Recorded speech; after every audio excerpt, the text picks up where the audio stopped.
aujourd'hui rassemblés car nous sommes les héritiers de tout un historique de la psychiatrie. Des siècles ont été nécessaires pour que les dits aliénés, écartés du reste de la population car considérés comme dangereux, puissent accéder au statut de malade dont notre société a la responsabilité de prendre soin. Nous sommes héritiers de l'évolution des connaissances en psychologie, en sciences sociales et en neuropsychologie qui ont vu les personnes souffrant psychiquement passer du statut de fou dont il faut se protéger à personnes vulnérables que nous avons le devoir de mettre en sécurité. Ces missions de prendre soin et de mise en sécurité sont le cœur de nos métiers, le cœur de nos valeurs, le cœur de notre motivation à exercer au sein des établissements psychiatriques. Je suis là pour soutenir les soins en psychiatrie. Je suis là pour souligner la difficulté de notre travail au quotidien, la dureté dans la réception des familles, des patients, la charge qui augmente, la charge de travail, les moyens qui diminuent au quotidien, toutes ces difficultés que l'on a. Et cette charge mentale que l'on a au quotidien est aussi pour souligner les salaires très bas des secrétaires médicales. On avait déjà fait une manifestation il y a un an avec une lettre au ministre pour parler de la dégradation de la psychiatrie et notamment la fermeture de 100 lits à l'hôpital psychiatrique de la Savoie. Actuellement, la situation est toujours compliquée. Si on a pu rouvrir 25 lits, ça nous fait quand même 75 lits en moins en 6 ans, avec des difficultés pour accueillir les patients.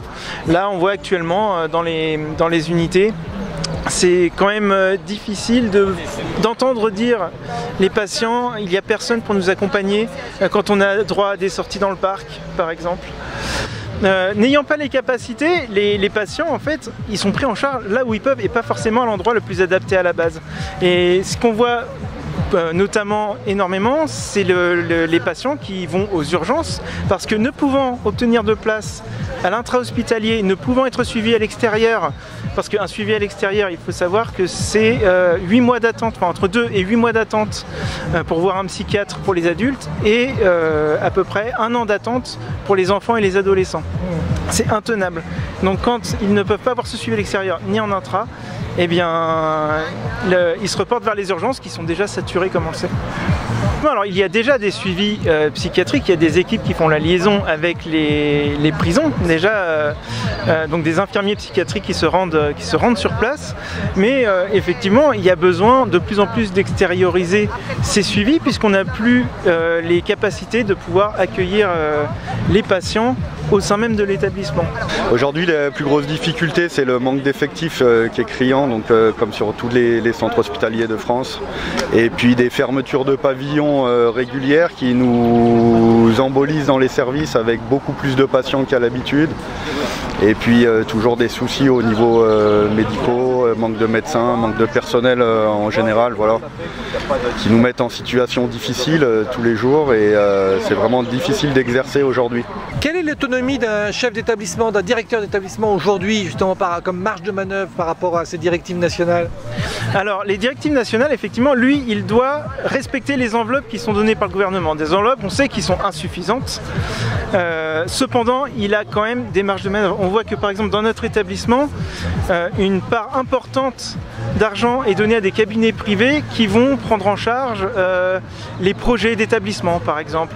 Là on a eu le projet du pôle de pédopsychiatrie par exemple, on a aussi confié ça à un cabinet privé. Or ce sont des sommes qui sont quand même importantes et ce qu'on demande c'est que cet argent puisse être mieux redistribué, que ça puisse profiter aux usagers en priorité. C'est de pire en pire, on a de plus en plus de mal à recruter des agents sur les jeunes qui sortent des formations. En plus on est proche des pays de la Suisse, où là les rémunérations sont plus importantes, les effectifs bien mieux et le matériel, et donc on a du mal à avoir de nouveaux collègues qui arrivent sur le centre hospitalier. Oui.